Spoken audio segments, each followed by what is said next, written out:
Upon the golden hills of the Westward Tulri village, when the rest of his tribe members slumber away, Coriander Mayfield, our newfound hero, is restless. He sits on the edge of his rickety bed and toys with the golden ring adorning his left hand. I'd suggest you sleep, Coriander. How can I? The weight of all of Ipsalor has been placed upon my shoulders, and I'm supposed to get sleep? Get some rest before the Moon of Wév-er? What if it's my last? What if it's their last? You're getting ahead of yourself, and you know it. There is still time. You promised me heroism, and heroism you'll give me. I don't know. I'm sorry. His foot taps in rhythmic motion. Tip, tap, tip, tap. His ears perk up as a second set of footsteps join in. Corey. Ah! ANISE Mayfield, a shrewd, pious woman no older than 13, stands in the doorway of the room Coriander formerly shared with his older brother. Her face and eyes are darker than Coriander's, but her hair is identical to his, a trait their father passed to them. She wears a grass-stained nightgown, tattered and patched and tattered again, and a threaded bracelet adorns her wrist, a gift from her first love. Oh, ANISE, you scared me. I was asleep. You weren't. We all heard you. Tap, tap, tap. Oh, I'm sorry. Don't be. Coriander moves over, only just, and ANISE joins him on the edge of the narrow bed.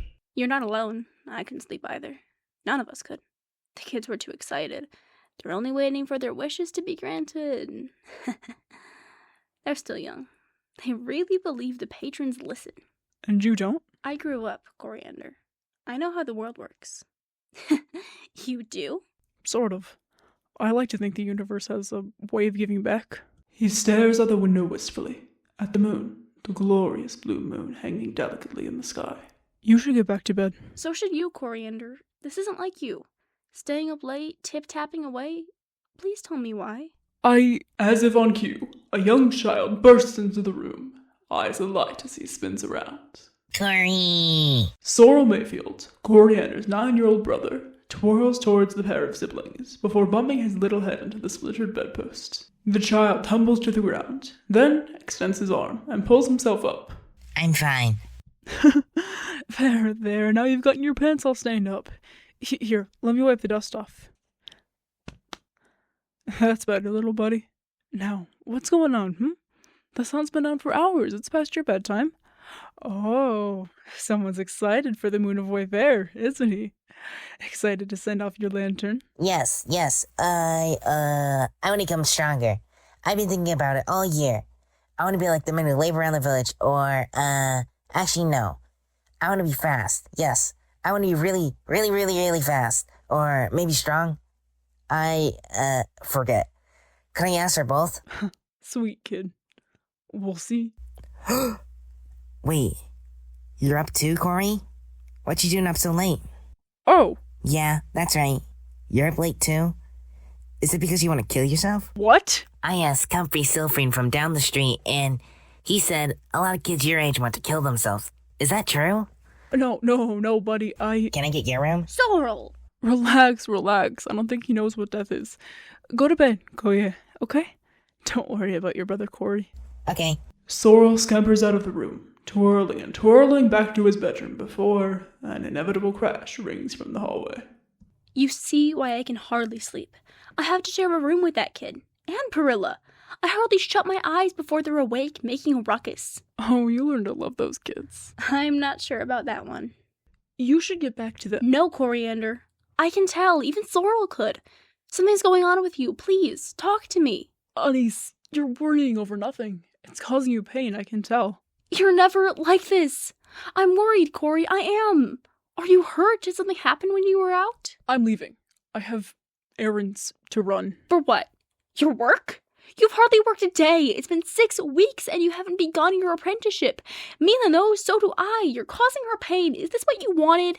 Coriander stands abruptly, an icy stare glazing over his eyes. He glances down at his feet. Everything's fine. Gia, go back to your room. Fine. ANISE storms out of the room, giving Coriander one last, long stare before tearing herself away from the bedroom. I fucked it up, didn't I? Oh, I fucked it up. Hero, stop tearing yourself up. Right. I couldn't have told her. Not now. Not ever. She's still just a child, as much as she'd like to think otherwise. And how can I tell a child that she's going to die? I need air. Oh, I'm feeling faint. Coriander stumbles out of his house, posture swaying in the early morning wind. Though he had always been one for sobriety, he careens like a drunken man down the morning avenue. Every face he sees is but a blur, every smile the final spurt of a candle before the great extinguish. Gasping for air like a fish plucked from water, he staggers before one of the few passerby pacing the cobblestone roads. Are you feeling ill? What's wrong with you? The passerby extends a hand, and Coriander recognizes him as none other than COMFREY SYLPHINE. He frowns at the poor hero and tuts with pity as he holds Coriander's trembling hands. Oh, by honey, you've gone pale. What's wrong? I can't say. You can tell me. I swear it. No, really, you'll die if I do. Oh, but then you'll die if I don't, and... Oh. Coriander, you're spouting nonsense, please. COMFREY adjusts his position, supporting the hero's chest with one hand and strokes his orange-tipped hair with the other. COMFREY stares intently at Coriander. Breathe for me, okay? That's all you have to do right now, nothing else. Just breathe and the world goes away. COMFREY imitates a slow series of breaths, but Coriander, unappeased by the sentiments, attempts to stand and hobbles down the road. However, his knees are quick to buckle, and he falls once more. Oh, you can't walk, can you? I can't carry you on my own, can I? I need help. COMFREY's eyes dart the streets, and his gaze rests on an unassuming gentleman leaning against a building. THERIÉ! We need help. Coming. Saffron THERIÉ darts over to Coriander, eyes wide with worry. He glances at the hero. Did he pass out? No, you imbecile. His eyes are open. Just help me carry him, will you? Be my muscle, I'll be everything else. Right. Where can we take you? Does your mother know where you are? Coriander, where is Delta? We'll take you to her.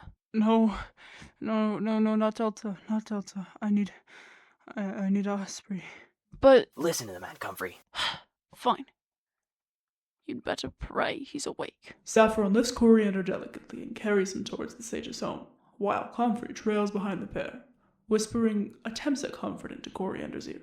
Be calm now, Coriander. We're almost there. Oh, you're horrible at this. Listen, pretty boy. You're in our arms now, and we won't let anything hurt you. No foul beasts of the outside world. Here, you're safe. The storm's bent for you now. COMFREY, red-faced, emits a throat-clearing noise. Wow. We're here. When you're ready. The trio stands outside OSPREY ILEQUAI's home. The elder sage's home is simple, no larger than the other 2-story, 3-bedroom homes that line the outskirts of the Westward Tulri village.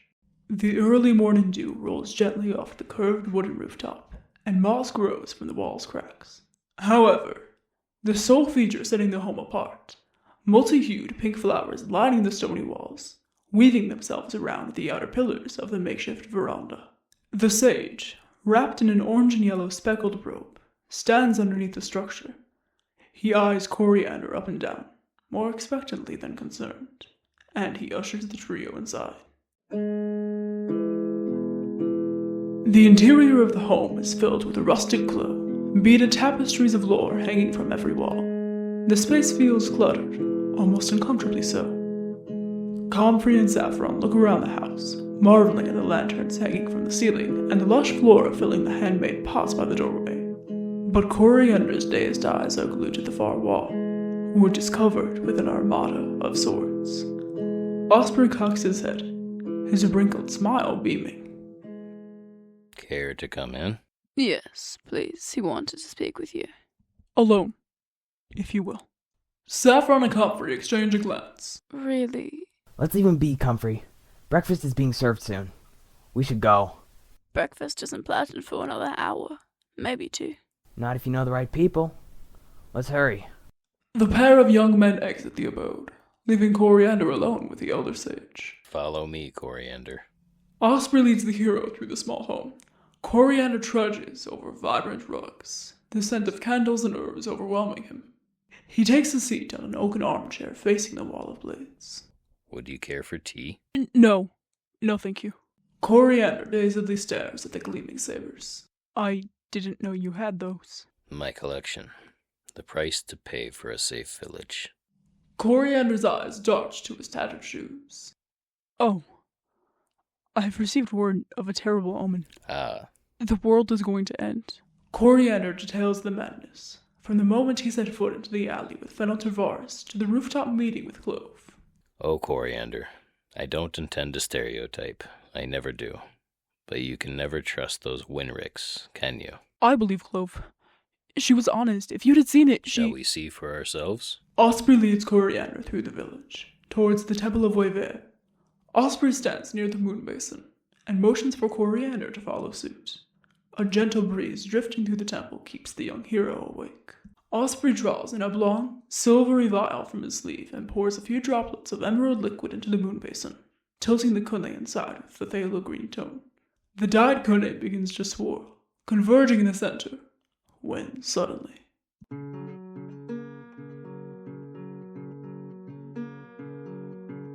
Is that... All of Ipsalor. I've never seen it in full. The green waters of the moon basin display a foggy map of Ipsalor, the peninsula making up the entire world, charted and cartographed in detail by the Kingdom of Summer. Coriander examines the map, first locating his village in the southwestern corner of the map, then, with a finger, traces a path to the Kingdom of Summer on the eastern coastline. Do you see those specks, Coriander? Through squinted eyes, Coriander notices tiny flecks of light dappled across the map. Most of them are centered around the village. Why? Each fleck on this map, each tiny fleck, is someone tainted by the kune. This is you, Coriander. He gestures to a fleck in the pool, so bright it appears nearly off-white in coloration. And this is me. We stand at the heart of everything, the hallowed people of the patrons. But some are not as fortunate. They left and never returned. Their allegiance wavered.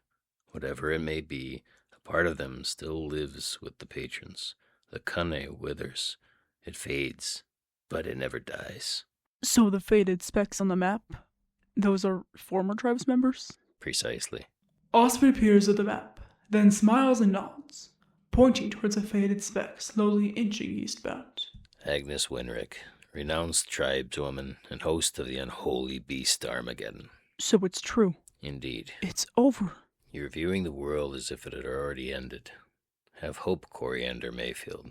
We can all be easily spared. Not a single person has to die. How so? The Kingdom of Summer has strict entry regulations. Only one of the king's approved carriages may enter. But... If the Winrick somehow acquired one of the king's carriages, the answer is simple. I will send a holy messenger to the Kingdom of Summer. There he will alert the king and the queen of the imminent danger, and the gates will be sealed. The monarchs are reasonable people. From there, the messenger will use a fabled tome of warding to protect the kingdom from any of Armageddon's magics. And that messenger would be me. Why? You're not happy here, Coriander. You never were. Your abilities extend beyond these village walls. Consider it your echimani. The sage refers to an echimani, a lost tradition of the Tulri tribe. In days long past, during a young Tulri's coming-of-age ceremony, they would embark on a grand journey, their echimani, where they would set off to explore the worlds. They were encouraged to find their passions, seek out a lover. Marriage between tribes members was forbidden at the time, and see everything the world had to offer. Then decide if they wanted to be a part of it. In 4 months' time, a full year by the Tulri calendar, the Tulri would either return to their tribe and reclaim their place, or they would find their home elsewhere, some never returning. After increasing influence from larger civilizations such as Avamir and the Kingdom of Summer, the Tulri population dwindled, and the tradition died out in an effort of self-preservation. With all due respect, Sage, even your generation never took their echimani. What makes you think I'm ready for that sort of undertaking? I truly believe it would do you good to see the world. I side with your sage, Coriander. You're destined for heroism, and there isn't much you can do within your village walls. Fine. Yeah, I'll do it. I'll burst through the gates, warn the king, save the world. Yeah, sounds simple enough. Be cautious, Coriander. You see, this is you. He gestures to the fleck of light once more. And this is the world. Are you telling me I'm small? Not quite. I'm only telling you to remember your place. There's so much you haven't seen that you cannot comprehend. You'll learn in time. Oh, okay. What happens next? Time is of the essence, as we've seen. I suggest you start packing your bags. Stay in the village until the ceremony later tonight, so you can anoint yourself once more before departure.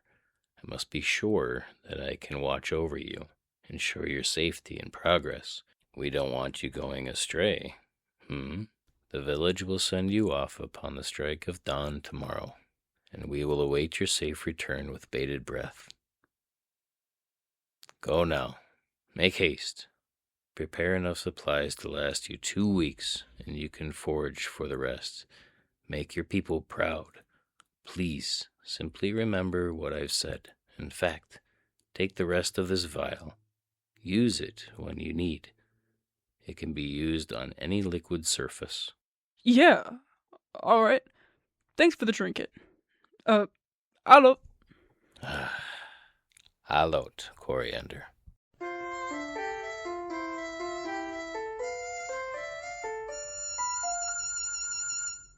Just after leaving sage OSPREY ILEQUAI's home, Coriander begins to pack for his hegemony, a thin ray of sun providing all the light he needs as he folds sets of clothes. OSPREY intended to tell the village about the impending threat in form of a speech before the entire tribe. But word spreads fast, and before long, half the village came to know of the threat. FENNEL TORVARIS, upon first word of Coriander's involvement with the danger, rushed to the fledgling hero's house to aid him. You have your bedroll, right? Right here. And your water skin? Of course. It has to be durable, Coriander. What's it made of? Leather, Fennel. Calm down. Sorry, I'm nervous for you. Forgive me. Your mother already has pre-portioned rations. I saw them when I came in. She also has her foraging handbook set aside for you. I see you don't have any weapons. Don't need them.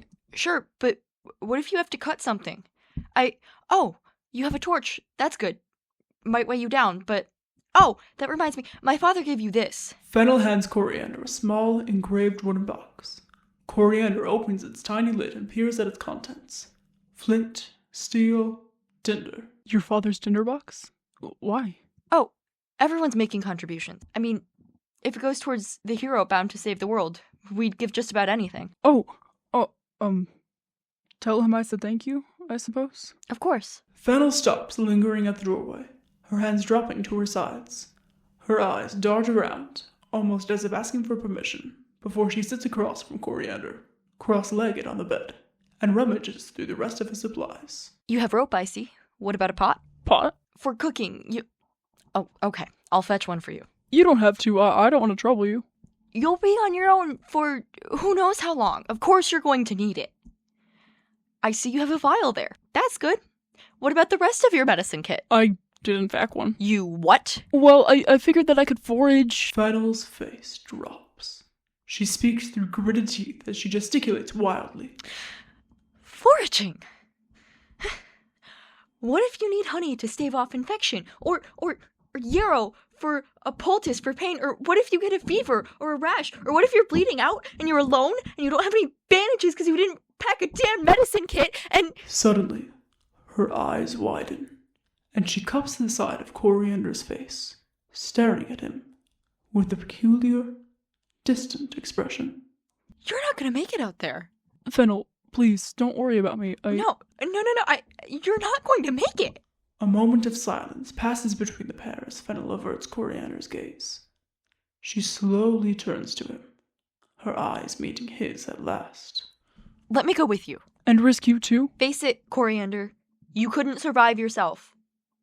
There's strength in numbers. Let me be your companion. I'll aid you. We can travel the world together. Wouldn't it be nice? Coriander's face flushes red. Hey! I'm here to share the truth, hero. Well... Fennel stands up decidedly and walks towards the doorframe, leaning against its birch edge. Let me accompany you. Or leave by yourself like a fool. Whatever you wish. But I won't stay here to watch you flounder. It's painful to watch. Fennel turns on her heel and leaves the room, her emerald skirt flaring behind her. What should I do, narrator? I don't know whether it'd be right to risk her too. If there's really a world-ending threat... Rule 4 of heroism.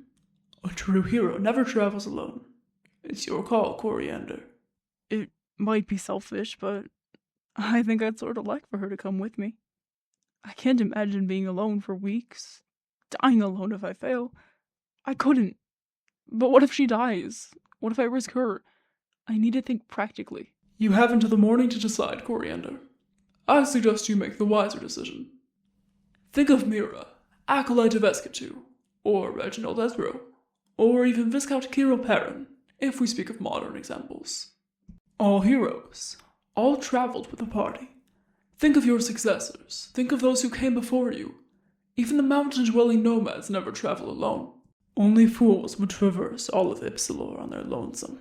Thank you, narrator. I don't want to risk Fennel, but, well, I can't exactly risk the world either. Besides, I'd like her there. Don't I owe it to her? It's sort of like when we were kids. A quest line, a destination, an evil, a hero. She's gonna love this. This isn't child's play, Coriander. Please be careful.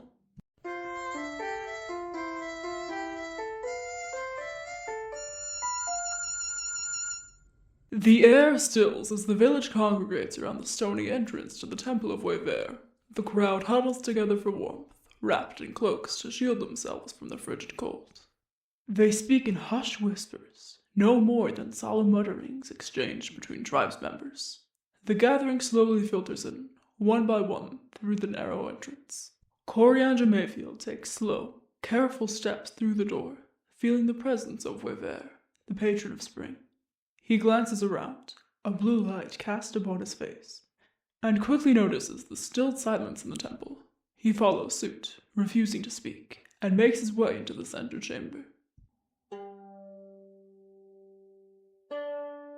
The moon basin in the center of the room had reverted back to its original, cone-filled state. Coriander stares at the cone, eyes wide and transfixed. He approaches the stone basin and kneels before it. While staring at its warped reflection, he extends 2 fingers and taints them with cone. His eyes close, and he anoints his face with the slippery, glowing blue liquid. Tracing a line above each eye, and a line across his nose bridge, he recites the familiar phrase. By Wév-er, by Escatu, by Atuniet, by Hanir, carry us forward, until the next, and next, and next. Coriander adds a final droplet upon his forehead. Ave Loprit. And yet, we continue. Coriander glances across the moon basin and locks eyes with none other than Clove Winrick. Coriander opens his mouth as if to speak, but Clove bows her head and slips away. Coriander sighs, then exits the innermost chamber, re-entering the main room. ILEQUAI. The sage's voice echoes through the temple, and the crowd gathers to face him. Upon the Moon of Wév-er every year, the elder sage delivers a speech. Coriander turns his head upward and sees OSPREY ILEQUAI perched on the second-story balcony. Thank you all for another wonderful year. Our trade with the Kingdom of Summer has been more prosperous than ever before. Our harvests have been bountiful, and most importantly, our bonds of community have proved strong. We will need community in this trying time. Confused murmurs ring throughout the temple. Tribeswomen exchange nervous glances, and Coriander's gaze shifts to his shoes, a stoic, knowing expression. A new threat to our world has arisen. The unholy beast, Armageddon, remains alive. Its host is traveling to the Kingdom of Summer, the point of centrifuge. Once the host reaches the kingdom, Armageddon will be unleashed, and the world will be doomed. Shouts and panic voices bounce off the walls, the hysterical crowd demanding answers and consolation. OSPREY raises his hands, calling for silence. Fear not, the kingdom's gates need only be sealed, and the threat will be exterminated. Thus we will send one of our own to act as a messenger, nay, a hero, to seal away Armageddon for good.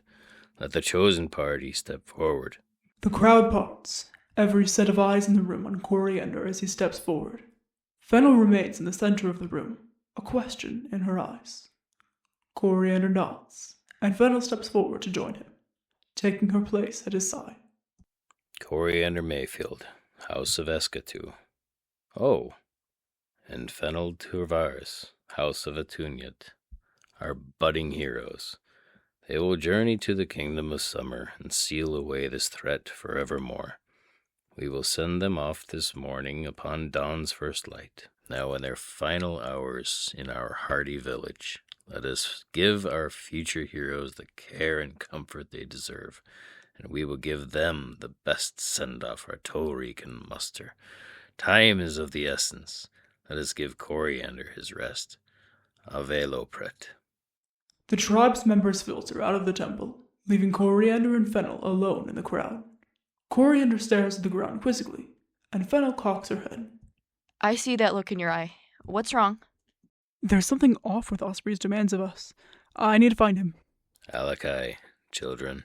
Coriander and Fennel whip around, startled to see Osprey perch just behind them. He has a foreboding stance, and his smile fails to reach his eyes. He beckons them forward. Follow me. Osprey leads the pair up the left stone staircase and stops just outside the second-story cavern opening, when Coriander begins to speak to him. Osprey, we need to talk to you. Whoever kidnapped Agnes isn't going to give up just because the Kingdom of Summer's gates close. He's still going to find a way to release Armageddon, and the world's still going to end. I know. The hell you mean you know? How could I have told them everything, young Fennel? They mean well, but they are simple-minded. I could not scare them. So... Follow me, children, and take a torch off the wall. It's rather dark in the upper chambers. Fennel grasps a torch and pulls it from the wall, the rusted hook holding the torch snapping without much resistance. The young Tulri look to each other with silent elation. Osprey nods, and begins traversing the narrow corridor.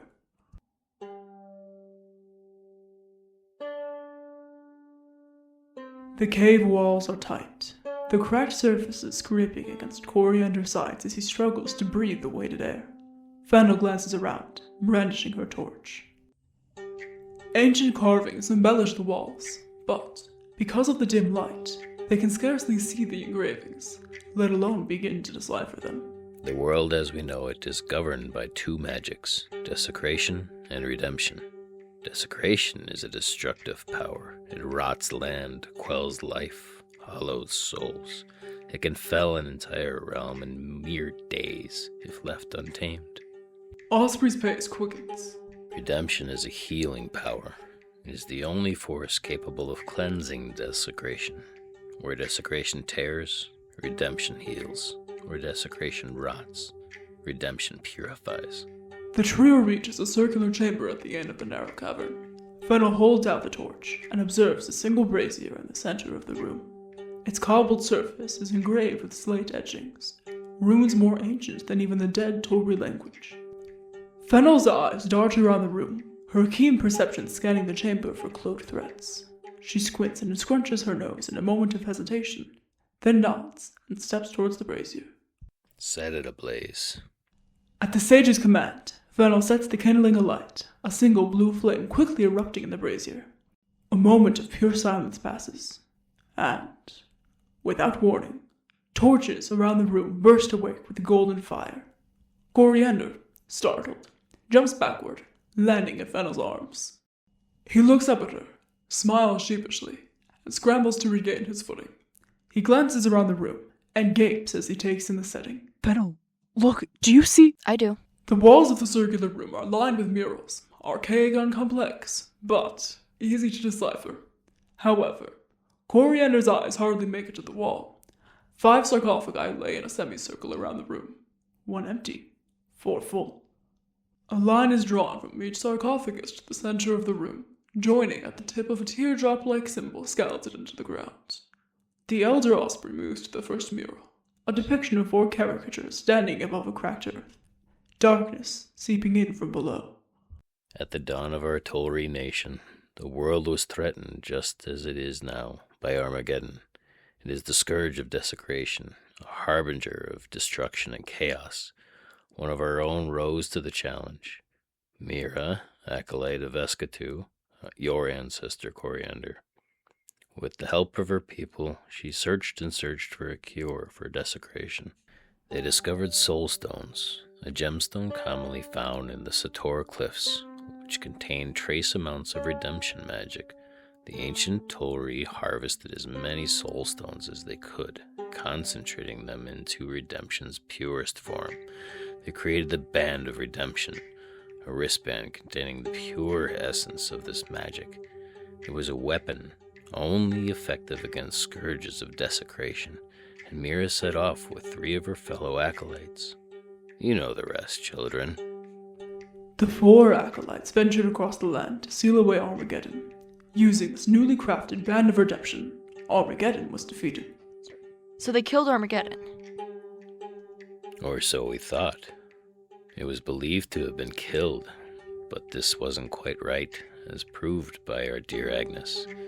You could say the redemption created a sort of cage confining Armageddon underground. And as you'd imagine, Agnes broke this cage. Now, children, I'll spare you the details. Time is of the essence, and the centuries-old lore is trivial in the matter. All you need to know is that redemption and desecration are opposite, balanced forces, and they are the only magics capable of counteracting each other. Redemption itself is a diluted power, and Armageddon is a mighty beast. Think, what is the only material object able to counteract it? No. Osprey opens one of the sarcophagi, revealing a withered skeleton with bones stained in earthy brown. Cobwebs spin like tapestries between the broken ribcage, and a dust-coated leather band lays delicately upon the skeleton's wrist. With careful precision, Osprey gingerly lifts the band off the wrist. Osprey, you can't! This is an ancient artifact. It's so important to our tribe's history. Yeah, you really trust Corey with it? I've seen him fall down the village hill after being scared by a bumblebee. Hey, well, she's right. And why preserve it? So the band can rot away in a tomb forever? No. I think Mira herself would have wanted it to be put to good use. Coriander hesitates. If you say so, I don't know. Your old Winrick friend was right. Time is of the essence. Agnes's kidnapper is on the move to the Kingdom of Summer, the proper centrifuge for the infectious Armageddon. You will alert the king, seal the gates. You've heard this all before. Right, but a few closed gates won't inhibit Armageddon. Which brings me to my next point, children. The Elder Sage, still holding on to the Band of Redemption, moves to the final mural, depicting the 4 acolytes' bodies transforming into figures of light. When exposed to strong redemption, the human body can transform in mysterious ways. The power itself will seep into your veins. This band cannot permanently seal away Armageddon, not alone. That was your ancestors' mistake. However, once redemption takes root in your soul, Coriander, you'll be an equal opponent to Armageddon. You may seal this evil away for good.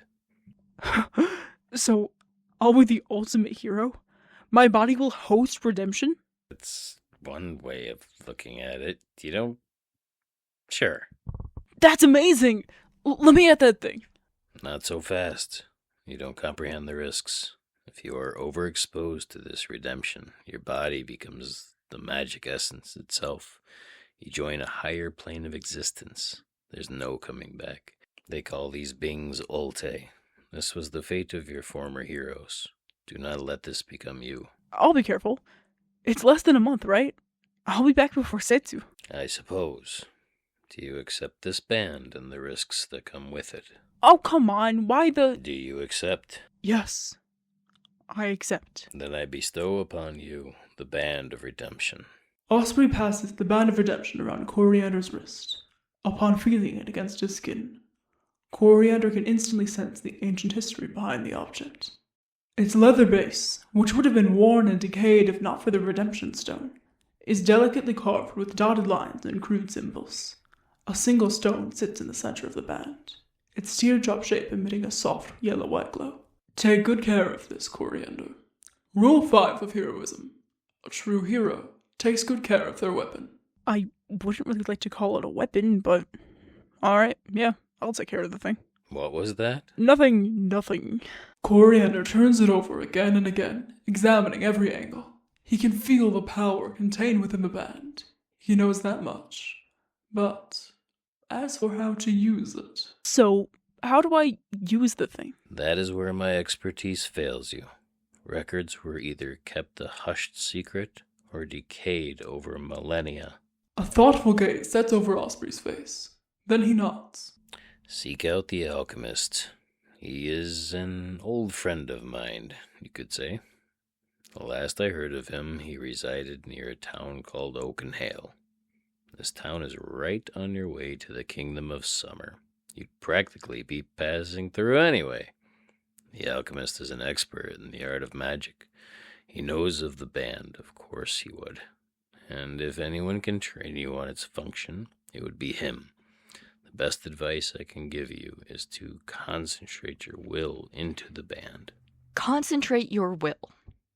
That's the most useless thing you've said all day. I told you, my expertise fails you. Besides, it's very unlikely you'll encounter any desecration foes, at least early on. Take my advice, and for the rest, the alchemist may be a better fit. Osprey's eyes dart towards the cracked cavern opening as the faintest bit of light filters in. Now I'm sure you children have 1,000 questions, and I wish we had the time to answer them. Time here is ever fleeting, unfortunately. The resolve to your queries will come along your journey, I assure you. You are armed with everything you need.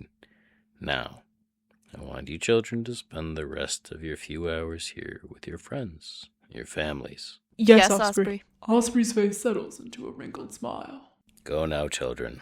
Be tribe members before you are made into heroes. The world will thank you for your service, I promise. Good luck.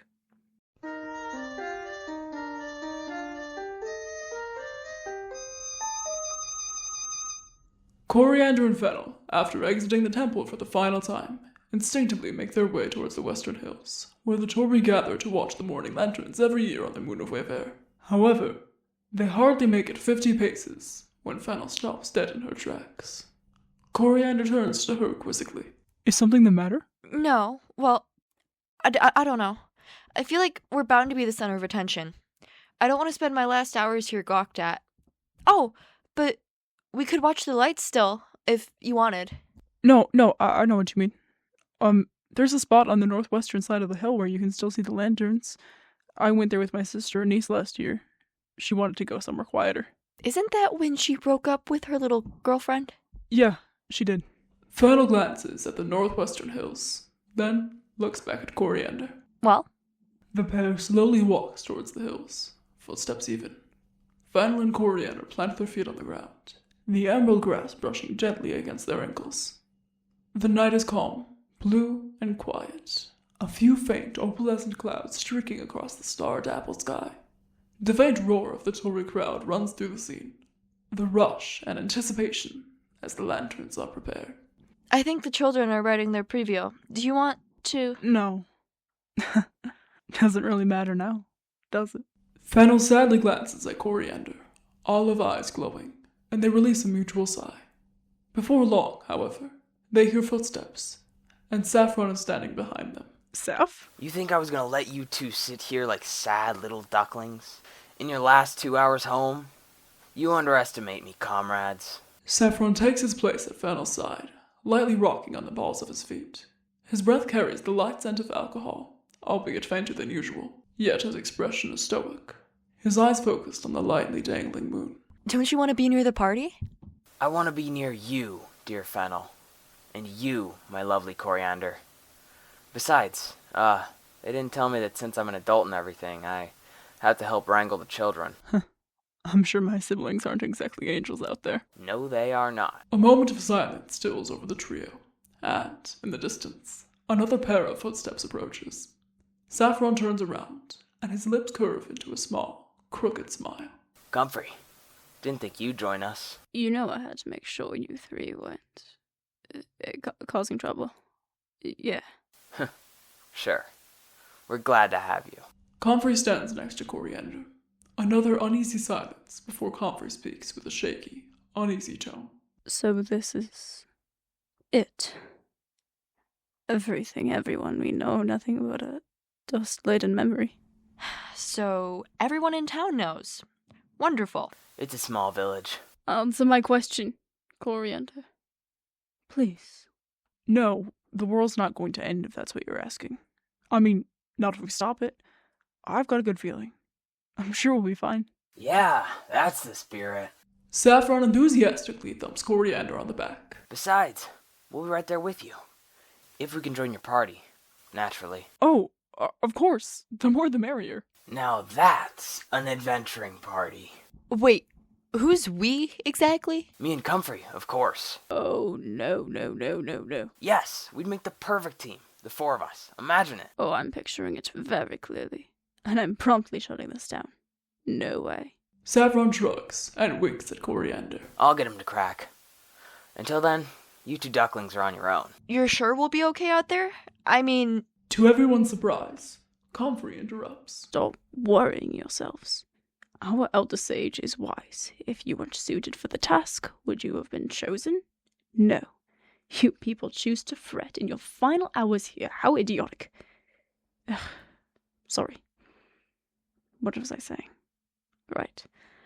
Osprey is wise, and if it's any consolation, if there's anyone I can trust to save my life and seal away this force, it's you delinquents. Aww. Look who has a heart. You know, Comfrey, that might be the nicest thing you've ever said to us. I know, and I never want to hear of it again. I'll miss you all. I'll miss home. Another silence, this one more comfortable. In the distance, a small fire is struck, then another, and another, as 1,000 lanterns begin to float. Whoa. Look. The young Tulri watch the lanterns with awe, their spirits as light and high as the paper tissues carrying the wishes of a tribe that, despite the odds, still clings to existence. The party stands on the northwestern hill, knowing their lives are sure to change forever, but unsure as to how, or when, or why, but none of that matters now. How could it, when such a beautiful sight lies before them? The night curls in mysterious, elegant ways, as the lanterns form a chromatic wave across the sky. Saffron's eyes fill with glee, and he takes Fennel's hand, who in turn rests her head on Coriander's shoulder. Coriander lifts up an arm, which Comfrey hesitantly eyes before tucking underneath to be pulled around his shoulder.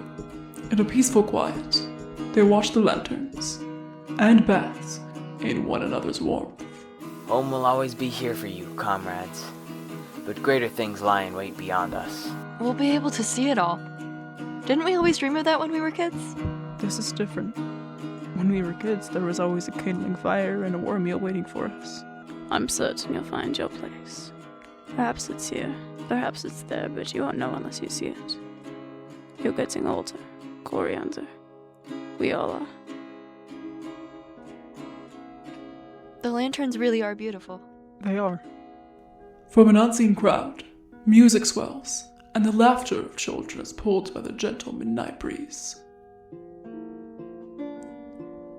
Fennel nestles her head further onto Coriander's shoulder, and the party pulls closer. The lanterns are more distant now, beady, glowing specks on the horizon, dancing and swaying with the wind. They float higher. They are one with the moon now, hanging on to the sky so precariously in the field of night. The young hero breathes in, then out, and all is peaceful with the world. We need not worry ourselves tonight. Let's revel in our final hours. It's a long journey ahead.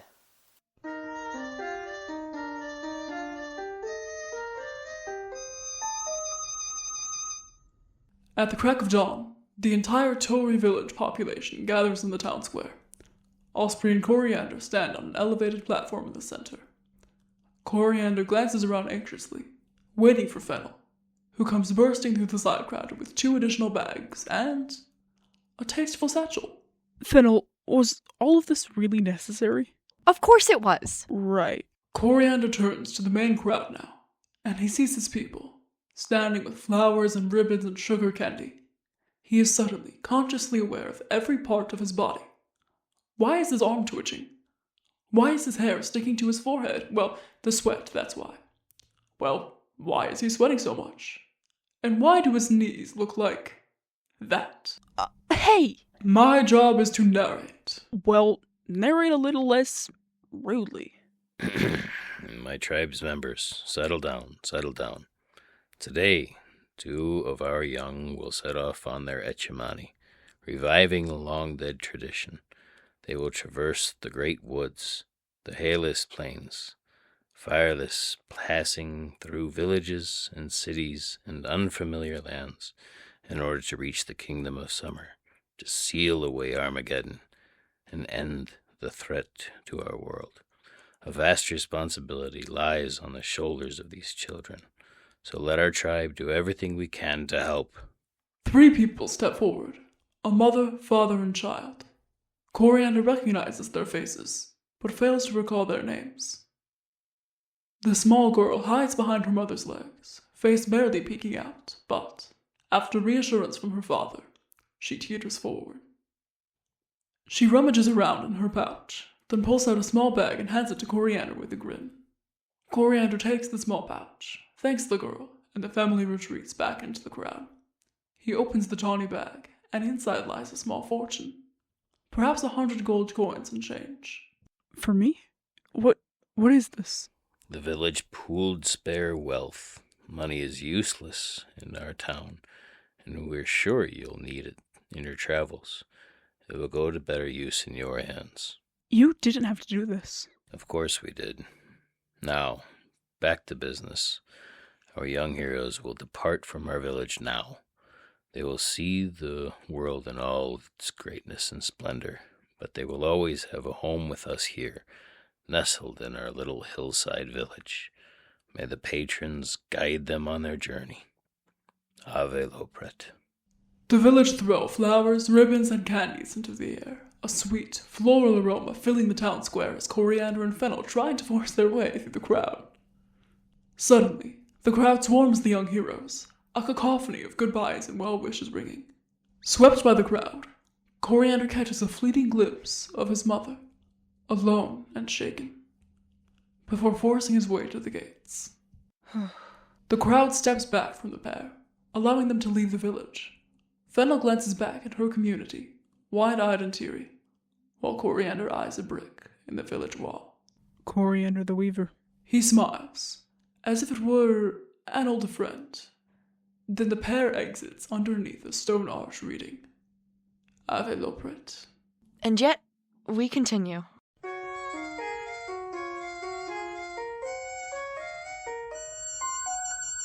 I didn't think we'd ever make it out of there. Me neither. That crowd was going to eat us alive. Coriander, do you remember where we are?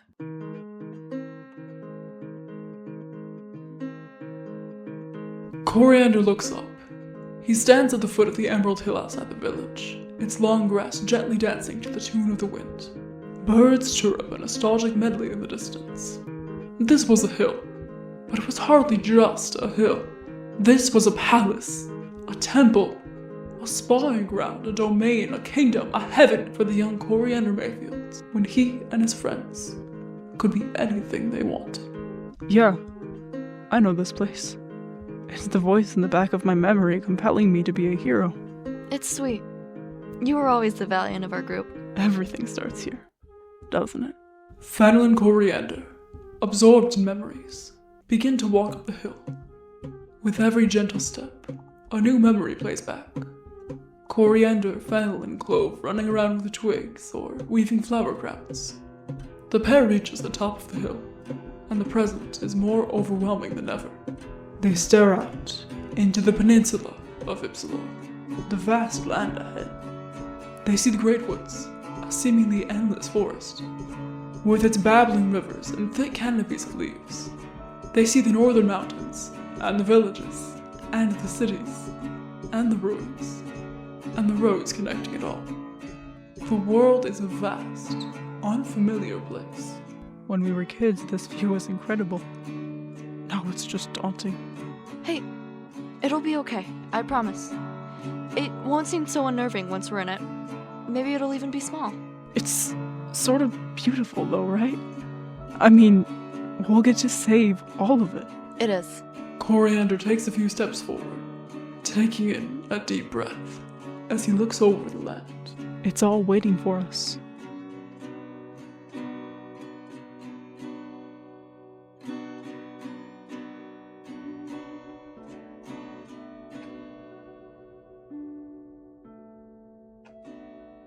So, here we are. Our hero has begun his journey.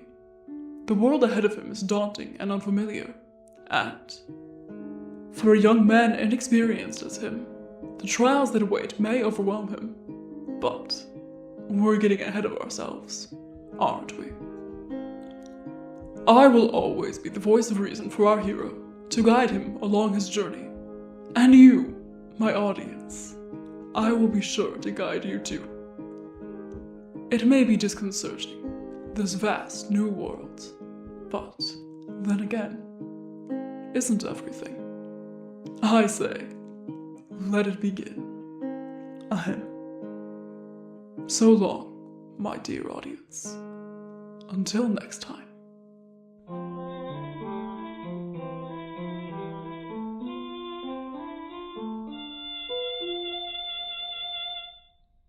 This has been Nurture, Episode 3 of The Pacifist Arc. The narrator and Coriander Mayfield were voiced by Soren Finch. ANISE Mayfield was voiced by Kay Harrison. Soren Mayfield was voiced by Nigel. COMFREY SYLPHINE and the ending credits were voiced by Casey Jones. SAFFRON THERIÉ was voiced by Gavin. OSPREY ILEQUAI was voiced by Xavier. And FENNEL TORVARIS was voiced by Stella. Follow us over on YouTube and Spotify at Systemic Theory so you don't miss an episode. If you are interested in joining an up-and-coming community server for the show, check out the description of this video, or contact @SwingSetLovers on Discord for more details. Sign up for the Patreon for upcoming bonus content and frequent newsletters. Got any questions about the show? Email us at systemictheoryofficial@gmail.com. On behalf of Soren himself and the rest of the Systemic Theory team, thank you for listening to the show. The best thing you can do to show your support is spread the word about the show, and your path will be led by a familiar melody.